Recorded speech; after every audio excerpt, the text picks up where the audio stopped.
Короче, сегодня у нас легендарная рубрика «Именно история жизни», уже не 7-я часть. Уже эта рубрика подходит к концу, но мы не расстраиваемся, потому что взамен на этой рубрике пойдет 2 или 3 новые. Эта рубрика зародилась в моем еще другом канале, то есть вот этот канал, он раньше назывался E3, сейчас он называется, является моим основным. Сегодня я подготовился очень сильно, я расскажу очень много роликов. Эта моя часть, она такая будет первооткрывательная, появятся видоизменения. Уже можно было в названии видео увидеть, что не одна тема, то есть раньше у нас была только одна тема в одном выпуске, теперь у нас темы 2 или может быть 3. У меня вот здесь вот также у меня появился новый штатив, и вот здесь у меня прям за кадром, вот прям, вот он чуть-чуть попадает, находится мой телефон, второй телефон. Там у меня включен список историй. Я подготовился, написал список, потому что у меня уже не раз было такое, что я просто забывал сказать какие-то истории. Для этого существует 10-й выпуск, потому что 10-й выпуск будет закрывающим, и у него не будет темы, он будет просто завершающим. То есть там я детально пройдусь по каждому выпуску и расскажу все истории, которые я забыл рассказать. Ну еще накидаю свои эксперименты. Если я что-то не рассказал, то это будет в 10-м выпуске.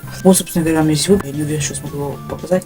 Но постараюсь. Короче, и вот у меня здесь, короче, телефон висит. Сегодня я нахожусь на таком вот фоне. На этом фоне я также записывал много роликов. Просто накидать подушек, чтобы не было всякого говна видно. Но если бы там был сверху какой-нибудь карниз, может быть, хотя бы одеяло повесить, было только хотя бы сидеть удобно. Короче, сегодня мы пройдемся по 2, даже по нескольким темам. У нас 2 основные темы и несколько косвенных. 2 темы — это, во-первых, ночевки и мои истории с поездки в Москву. Я в Москву ездил целых дважды. Один вот я ездил недавно, вот буквально в сентябре прошлого года. Короче, в сентябре 24-го года. И вот это было недавно почти. Первый раз я ездил в 1 классе. Там у меня историй мало, я их уже почти не помню, да и там особо историй не было. Ну и, собственно, я подготовил список, уже все по пунктикам, и так. Все по пунктикам, все аккуратненько, везде заголовки есть. Мы начинаем. Погнали. Ой, какой же кайф, здесь вот так списочек на такой мерно. Это вот реально эволюция. Даже вот если вот я вставлю вот этот 6-й выпуск, наверное, кому интересно, зачем я здесь для этого поставил подушку. Не, ну хотите без подушки? Ночевки — это такая самая главная рубрика, самая вообще масштабная. Сначала начнем с интересного факта. Сколько я когда-то были друзья? Друзья — это Санек и Эдди. Интересный факт. У меня никто, вот именно начиная с 1 класса, никто никогда не остался на учебе. У меня только, я помню, где-то лет в 5 мой друг с садика дважды или единожды сколько-то раз оставался на ночевке. Он просто у меня переночевал, мы потом вместе пошли в садик. И все, блядь. Больше у меня никто в школьные годы, у меня никто не остался на ночевках. Никак. У Эдика, кстати, я тоже не был, но я вроде слышал, что Саня у Эдика много раз на ночевке был, но я вроде как у Эдика ни разу на ночевке не был. Он, по-моему, даже еще в 22-м году, когда мы дружили, вот у него ночевка была. И, в общем-то, мы, собственно говоря, большинство времени находились у Санька. А именно в старом доме, потому что он раньше жил напротив меня. Вот здесь напротив меня ресторан, и он там за рестораном есть такой переулок, он в этом переулке, короче, жил. То есть я у него было в новом и старом доме на ночевках. И начнем мы с самой первой ночевки. На ночевке было у него, наверное, раз 50 за все время. Ну, не 50, наверное, раз 20-30 я на ночевках оставался. Как это сокрыть? Первая самая ночевка, когда я впервые остался у Санька дома, это было очень весело. Мы тогда спали на кровати, потому что у него же есть, получается, брат младший и еще сестра есть, тоже еще младший брат. Ну, сестра спала в этой, кроватке такой, в колыбельке, и двухместная кровать у него была. У него была даже эволюция комнат, потому что у него же он сначала спал в дальней комнате, а потом они сделали перестановку, а родители были в той комнате. А потом они сделали перестановку, и он спал в этой комнате, в другой, а они спали в дальней. Я и то застал, потому что я с ним дружил с 1 класса. Первая ночевка присадил на полу, потому что еще мастерства не было, бюджета не было, смелости у нас еще тогда не было, потому что это сейчас мы можем всю ночь сидеть и играть по хуй. А тогда мы реально спали, единственная ночевка, когда мы реально спали. И взяли одеяло, постелили его на пол, причем постелили прям посреди комнаты. Я спал, по-моему, ближе к кровати. И я то ли ближе к кровати спал, то ли ближе ко второй комнате. Мы спали на полу, все было гуд, было неудобно. Потом еще несколько раз, по-моему, на полу спали. Потом у нас надувной матрас. Как у него устроено вот здесь на старом доме. Там у него была калитка, еще была такая старая калитка. У него сейчас новая, там какого-то материала, не знаю, что это. Раньше у него было просто деревянный забор. Там калиточка закрывалась вот тут. И там прикол в том, что там можно было просто на забор залезть и вот так вот с другой стороны. И там у него такой больше двор, там у него собаки, еще какой-то песок, блядь. Дом у него сам по себе больше дом. А вот конкретно двор, по-моему, у него либо такой же, либо меньше, чем у меня. Потому что у меня двор прям гигантский. Там уже, блядь, и налево, и направо, нахуй. У него был, поскольку и задний, и передний двор. У него был передний двор, и там была будка с собаками, прям большая будка. То есть не просто вот такая вот, а прям гигантская клетка. У них было несколько собак, у них была Снежка, была Жуйла. Как ее зовут, блядь? У них точно был Снежка, это такая белая пушистая собака. И Бобик был. Жуйла, да, ее реально Жуйла звали, блядь. Две было такие похожие собаки, это Жуйла и Бобик. И еще была Снежка, это прям в самом начале. И, короче, когда я первый раз пришел, это просто Снежка белая. А потом начала меня жестко защищать, потому что эти на меня двое гавкали, а эта Снежка меня защищала. Никто меня не смог укусить, вот это хорошо. Потом через какое-то время она ушла, потом через какое-то время, где-то еще через год ушел Бобик, дал в итоге одна Жуда, она, по-моему, у него до сих пор есть. Потом у него еще через какое-то время появилась Фанта, это другая собака. Все, у нее там есть такая пристройка, сарай. Там он был полностью подверху забит, там у него был какой-то матрас. Мы, короче, взяли матрас, и по в том, что мы этот матрас надавали вручную. Короче, играли в такую игру, Пиксель Кар, она, по-моему, называется. Никому тогда нравилась, она мне не нравилась, что много букв. Я не люблю какие-то сложные игры, где всяких настроек, где очень много чего надо понимать, много кнопок. Такие игры не переношу. Там нужно было, короче, гонять от второго лица. Гонки. Нужно было, короче, собирать машину, блядь, всякие диски, двигатели, выхлопы. В общем, сложная игра. Бутылочка 2 скоро будет. Ну, там у него еще был брат, короче, ну, двоюродный Артем, старше нас, где-то ему куда на 2-3, наверное, старше. Ну, собственно говоря, он пришел на ночевку, потому что он же его брат, и он частенько ему к Саньку приезжал на ночевку. Мы сидели, надавали этот масло, он прям гигантский, всю комнату мотал. И мы вот этот насосом один чел играл, сидел на кровати, а второй вот так сидел, блядь, отменялись, на накачали, спали на ней. Ну, мы спали на том же месте. Я не знаю, почему нам не разрешали на кровати спать. Видимо, из-за того, что мы не помещались. Сам же у него был брат его, младший. Я и еще Санек. Еще потом, еще когда Артем приходил, мы вчетвером физически на эту кровать не поместились. Даже несмотря на то, что она двухместная, мы вчетвером туда не поместились, блядь. Кому-то приходилось на матрасе спать. Или на полу. Как повезет. В общем-то, потом у нас были ночные игры. Это такая легенда. Мы когда в нее несколько раз сыграли, нам так понравилось, я в нее хотел постоянно играть. Правда, для того, чтобы объяснить ее правила, нам придется пройтись по всему дому. Так, ты заходишь в дом, там у него такая дверка непонятная. Ты заходишь в дом, там у него такая мини-прихожка. Здесь стоит тумбочка, здесь стоит большой шкаф. Прямо напротив входа стоит толкан, рядом с толканом стоит ванна. Потом идешь по такому этому, заходишь на кухню. Кухня это была первая комната. Там, в принципе, холодильник, стол. Там у него еще был мини-диванчик такой. Какой-то деревянный диван, и сверху такие подушки были приклеены на него. И он был весь старый, как-будто были 300 было. И причем в том, что она стояла вот так вот, стол, короче.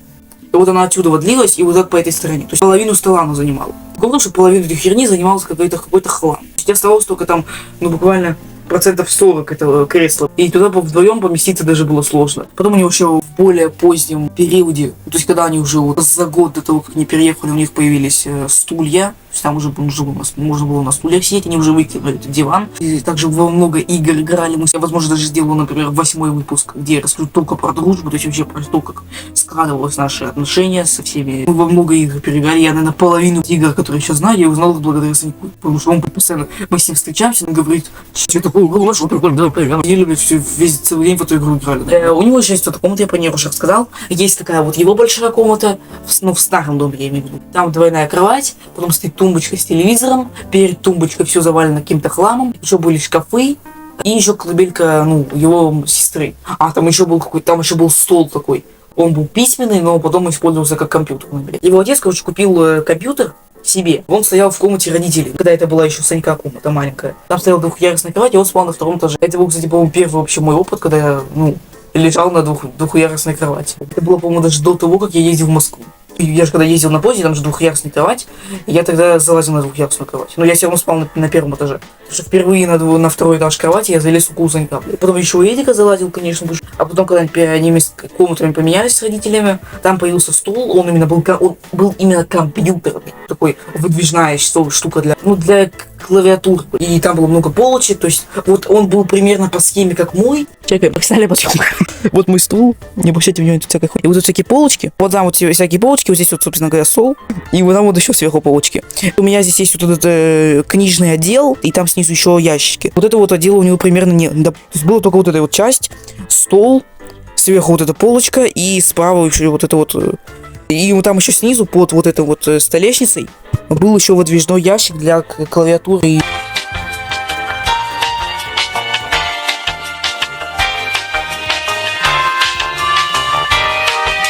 В общем-то, мы придумали такую игру, и именно ее придумал Санек. В его комнате, именно когда они уже переехали, это было. Что мы делали? Дело в том, что там именно была кухня, а там с кухни вот так вот идут ступеньки, и вот в его комнату.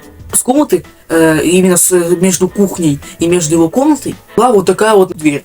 Титановая, там не было окон, просто бронированная дверь. И снизу еще ступеньки, но чтобы в комнату зайти, потому что там кухня находилась немного ниже. Мы что делали? Мы выключали свет в его комнате, закрывали эту дверь. Потом, поскольку комната к родителям, то есть дальняя комната, там она была стеклянной, то есть там свет из той комнаты шел сюда. Даже если там свет был выключен, все равно свет поступал в эту комнату. Он брал, короче, одеяло, накидывал его на дверь, для того, чтобы через стекло не проходил свет. И в итоге так получилось, что в его комнате, в комнате Санька, была полная тьма. Какие правила? Один чувак, по очереди. Мы еще должны убрать полностью все осветительные приборы. То есть в итоге один человек выходит в кухню и садится вот на вот этот диванчик, потому что там все этот диванчик был деревянный. Он был прямо перед дверью. Ты вот так вот выходил из этой двери титановой, садился тут рядом на диванчик на кухне и считал. Или стоял, как тебе удобно. Пока эта дверь закрыта, то есть в комнате полная темнота, два участника других, потому что мы обычно вдвоем играем, два участника должны в комнате где-то спрятаться.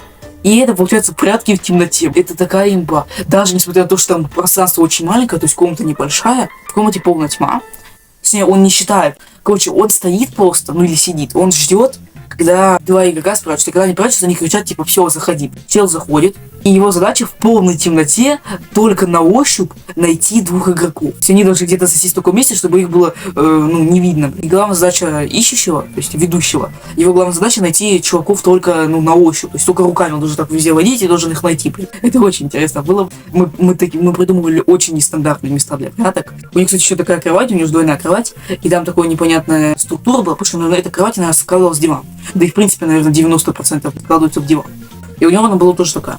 И там, короче, было какое-то пространство, что там под кроватью была какая-то вот такая щелочка. Он был прям очень узкий, туда залезть не получалось почти ни у кого, кроме Санька, блядь. Там, наверное, сантиметров 30. А другая половина кровати была основа. То есть ты вот так ходишь и ищешь на ощупь. Мне обычно нравилось именно тогда, когда я не ведущий. Там, короче, колыбелька лезть, я туда залазил. Там было опасно, потому что там, во-первых, вот эти заборы, у маленьких детей у них заборы есть, чтобы они не выпали с кровати. И чтобы туда залезть, нужно было вообще поставить стул, залезть и максимально плавно вот так вот ногу ставить в колыбель, и потом вторую ногу ставить и максимально медленно ложиться, потому что если ты сделаешь резкое движение, она нахуй рассыпется. Теперь у нас начинается уже другой персонаж. Несмотря на то, что я у Санька, собственно говоря, у Санька я ночевал 99%, 99% ночевок происходили именно у Санька. Но все равно есть еще один человечек, у которого я тоже несколько раз ночевал. Это Кира.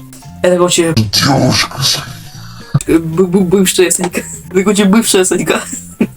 Он живет недалеко от меня здесь. И он, короче, с ней раньше будет. И мы периодически у нее оставались на ночевку. У нее дом тоже большой, у нее даже дом, по-моему, больше, чем у Санька. Такой протяженный двор, но у нее такой прикол, что у нее, не ошибаюсь, у нее во дворе несколько человек живет. Ну, я, конечно, тоже так, потому что у меня часть двора занимает дом соседки. То есть окна соседки выходят на наш двор. Но прикол в том, что там, по-моему, никто не живет. Уже очень много за этим наблюдаю. Я ни разу не видел, что хотя бы раз свет был включен. Там всегда темно, там всегда занавески, они никак не шевелятся, блядь. Как будто там вообще никто не живет уже. Но все равно напряженно, что как будто за тобой кто-то наблюдает. Это идеальная основа для Ghostbusters. Надо запомнить, надо записать вот этот вот дом, я буду использовать просто на форах. И, короче, у Киры мы тоже несколько раз ночевали. У нее там также есть сестра Софа, она старшая, она, по-моему, тоже года на 4. И там у нее только тоже 2 комнаты. У нее заходишь, и там, в отличие от Санька, то есть у Санька у него был прямой путь. А у них, когда ты заходишь в дом, у Киры, у них развилка, прихожка, потом идет какая-то комната основная, тоже как продолжение прихожки. Потом направо ты идешь, там кухня и туалет. А налево ты идешь, там зал и, собственно говоря, спальня. А у Санька ты просто заходил в дом, и у тебя все комнаты находились в одной стороне. И у меня, в принципе, так же, по сути. И ты идешь налево, там был диван, который тоже раскладывался в кровать. Был стол и был телек. Еще были шкафы какие-то всякие в другой части комнаты. Прям комната была большая. Она, наверное, вот этот зал, он наверное, вот какой-то комната, только вот в 3 раза больше, чем в 3, наверное, в 2 точно. Там вот одна дверь вела в комнату родителей, туда заходить нельзя было, Кире запрещали туда заходить. И еще была одна комната, вот прям, то есть вот этот зал большой. Тут первая дверь слева была комната родителей, потом дальше в другом углу была комната одна спальня, и вот тут с другой стороны была спальня, собственно говоря, другая. И вот они с Софой постоянно менялись комнатами. То есть сначала как Кира спала в одной комнате, Софа в другой, потом они поменялись, потом они опять поменялись. Большую часть времени Кира спала именно в большой комнате, то есть которая вот тут зал, и вот в самом конце там комната. То есть вот в той комнате она спала. И там стоял 2 кровати, большой шкаф, Там также можно было менять освещение, то есть ты мог в такую пульту нажимать, у тебя свет менял цвет. Там было такое же окно, с помощью которого окна мы играли во всякие страшные игры. Я еще даже Москву не рассказал, пиздец. Еще даже Москву не начали. Есть вторая комната, она такая более маленькая, там тумбочка, одна кровать двойная, и там еще была дверь. Два входа. Один вход. Ты вот так заходишь в калитку, там такой протяженный двор, он был довольно узкий. И вот дальше, прямо на середине двора где-то, основной вход. А поближе, прямо недалеко от входа, находился еще одна дверь. Ты, короче, заходишь в дверь, потом чуть-чуть, там такое помещение маленькое, и ты заходишь сразу во вторую дверь. Все, ты зашел сюда, вот я зашел, и есть еще комната Киры, точнее, Софы в тот момент. Но в эту комнату никто не разрешал заходить, она всегда была закрыта, как-то забаррикадирована, где-то запасной выход. В какой-то момент Кира, они поменялись опять комнатами, и Кира начала спать в маленькой комнате, где вот этот запасной выход. Софа спала в той большой, где две кровати. В этой комнате маленькой там тоже было окно, но оно было уже такое маленькое. Там можно было его открыть на форточку, и можно было его открыть полностью. Но только одну створку, я не помню, там то ли одна, то ли две створки открывалась. И была маленькая форточка, вот как у меня. 6-7%. Мы как-то один раз остались с Эдиком на ночевке. Очень периодически так было, что Софа, она, поскольку на тот момент была взрослая, то есть лет 15-16, наверное, и она периодически гуляла допоздна. Иногда она вообще ночевала у друзей. И когда она ночевала на друзей, Кира ходила ей в другую комнату, то есть в ее большую комнату, то есть была там. Особенно, когда у нее оставались на ночевках, а у нее в тот момент... Сейчас как у Санька сейчас текучка большая, потому что у него сколько 5 друзей, и у него каждый день туда ночевка. А у Киры, у нее на тот момент в прайме тоже был. Кстати. Сейчас... Мне потребовалось сколько, 3 года, чтобы это понять. Периодически, и вот я у Киры никогда не оставался на ночевке один. Никогда. Я либо с Эдиком, либо с Саньком. Либо мы были втроем. Я никогда не остался один. А вот Санек, он один остался. Эдик, по-моему, тоже один не оставался никогда у меня на ночевке. Ты понял, что это значит? Санек постоянно у нее один остался на ночевке. С девочкой. Почему я раньше до этого не додумался? Так он там без меня. Все, я ему звоню. Я и Эдик у Киры никогда одни не оставались. Но я понятно почему, потому что мне как бы страшно с Сашей, поскольку он тогда с ней как бы, мутил, он у нее часто остался на ночевках. Мы делаем вид, что мы ничего не знаем. Делаем вид, что мы ничего не поняли. Все, теперь у меня есть компромат на Санька. И мы как-то раз остались с ночевкой с Эдиком, и по традиции, когда у нее оставалось 2 человека у Киры, я и Эдик, мы оставались только вдвоем, то есть у нее один остался только Санек. И вот поскольку он оставался один, он же нам не рассказывает этого. Он этого не рассказывал. И мы не знаем точно, он спал отдельно от нее или вместе с ней. Там какая концепция была. Когда оставался один Санек у нее, мы не знаем, что происходило. Там же Софа спала в большой комнате, а Кира спала в маленькой комнате, на двойной кровати. Там в большой комнате было 2 кровати.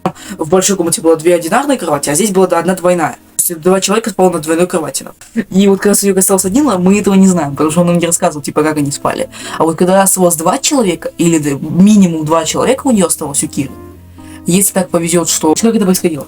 Поскольку в той комнате большой, в Софиной, там 2 кровати, если у Киры оставалось 2 человека на ночевку, она, получается, как делала? Она этих 2 человек отправляла к себе в комнату, и они спали на двойной кровати.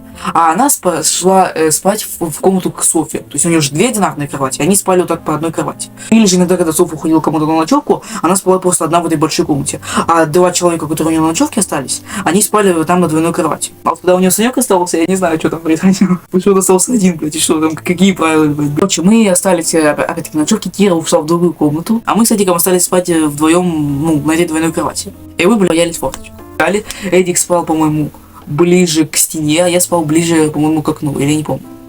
И там было такое окно. Мы, кстати, частенько через это окно лазили, но это потом. Мы легли и начали разговаривать о каких-то фобиях. Обсуждать, короче, мысли ночью были очень интересные. Мы спали под лунный свет, то есть в комнате была не полная темнота, был лунный свет вроде как, близко к этому. И мы смотрели в окно, и там был прикол в том, что ты когда смотрел в окно, там у тебя был вид на такую вот на чью-то крышу. Не на низкую, а прям на высокую. То есть там вдалеке стояло какое-то здание высокое. Шифер было высокое здание, как будто там 3-этажное, 4-этажное здание. И ты вот видел его крышу. Мы постоянно боялись, что мы там видели какого-то клоуна, боялись, что нас оттуда выпрыгнет. Было, короче, тюль. Там была тюль такая маленькая на занавеске. И была открыта форточка. И мы постоянно, когда форточка колыхались, мы обсирались, боялись форточки, серьезно. Это превратилось в какой-то мем, блин. Мне еще, кстати, Эдик рассказал, что у него какая-то фобия была, боязнь, по-моему, резких звуков. Типа, когда там, например, шарик лопаешь, типа пугаешь. Это, по-моему, у всех есть. Боязнь резких звуков — это инстинкт самосохранения. Это у всех. Короче, как-то раз, я же только что говорил, что там есть зал, и в нем есть диван. Этот диван расстроился, и он прям большой, там может поместиться до около 3-4 человек, может быть. И как-то раз, когда мы остались втроем, мы решили поспать в зале. Мы раздвинули диван, родители пошли спать в спальню, Софа, по-моему, то ли ее не было, то ли она была в своей комнате, не знаю, где она была. И там диван, ты вот так лежишь, у тебя прям перед диваном... Телевизор. Ну, не... Не лежит, а стоит. Какая там была планировка? Я точно этого не помню. Короче, как мы спали? Я вроде бы спал короче, там был зал. Он был поделен, условно, на 2 комнаты. И там разделение было вот по спальне. То есть дверь в спальню родителей, она примерно разделяла зал на 2 части. Одна часть была цивилизованная, вторая часть была просто пустая почти. То есть там стояла сушилка, там стоял шкаф и 2 двери в спальню. Все, там больше ничего не было. А вот с той части, которая была цивилизованная, там был вход, в прихожку. Здесь был диван, напротив него телевизор, и вот этот диван стоял прям почти около входа. Я как раз таки лег, ближе всех к входу с краю. Кира легла справа краю, то есть ближе к той части. Вот здесь вход. Я вот здесь лежал, Санек посередине, то есть Кира спала с другого краю, ближе вот к той части. И она, короче, решила посмотреть телевизор, потом еще зародился этот мем. Мы, в общем, сидели, я не знаю, что нам произошло, мы то ли шорцы смотрели, то ли мы ТикТок смотрели, и нам попался монстр. Очень страшный был. Очень темный лес был на картине, была картинка с монстром. Был темный лес, вот так вот стоит бледное такое тело, вот так вот одной рукой держится за дерево, у него такие длинные очень ноги уходят за кадр. Рукой она как-то вот так тоже за дерево держится. И мы это увидели 3 часа ночи. А я еще и спал около входа. А там, поскольку в прихожке там не было, по-моему, окна, и из-за этого там было очень темно. Когда это увидел, я спал с краю, эту темноту, мы, короче, еще в этот момент захотели пить, или в туалет мы захотели, что мы захотели. И нам пришлось идти в эту темноту вдвоем с Саньком, потому что он рядом со мной лежал, и мы вместе смотрели. То есть там же была кухня такая. С одной стороны вот эти всякие, с одной стороны столик, то есть там, столик, собственно говоря, ящички всякие, раковина, а с правой стороны стоял шкаф и стол. А вдали, в самом конце кухни, находился туалет, то есть это была самая дальняя комната. И мы как делали? Мы когда пошли, то есть один человек остается попить воды, один идет в туалет, другой пьет воду и ждет первого. В итоге первый выходит, он тоже первый выходит, второй идет в туалет, а первый стоит, пьет воду и ждет, этого. Я не помню, что происходило, и я спал. Короче, я вот так просыпаюсь, вот лежу, открываю глаза и вижу перед собой вот это вот. Снимать свои руки и распаковка слайма. И сверху логотип Настя слайм. И я вот смотрела Кира, блин. Она там распаковывала всякие слаймы и смешивала их в один, блин. Я просыпаюсь, и первое, что я вижу, это вот говно. Догонялки с не ту эмоцию задал. У Киры же есть мама, логично. И, в общем-то, она придумала какую-то игру, блин. Она была такая, на позитиве. Короче, она назвала эту игру... Там же везде есть окна. И в чем заключалась суть этой игры, бля? Когда был поздний вечер, то есть было где-то около 9 часов, около 8 часов вечера, мы все, по-моему, то ли втроем... Кира участвовала в этой вакханалии? Нет, Кира, по-моему, не участвовала. И в итоге она заходит, мама Кира заходит в одну из комнат.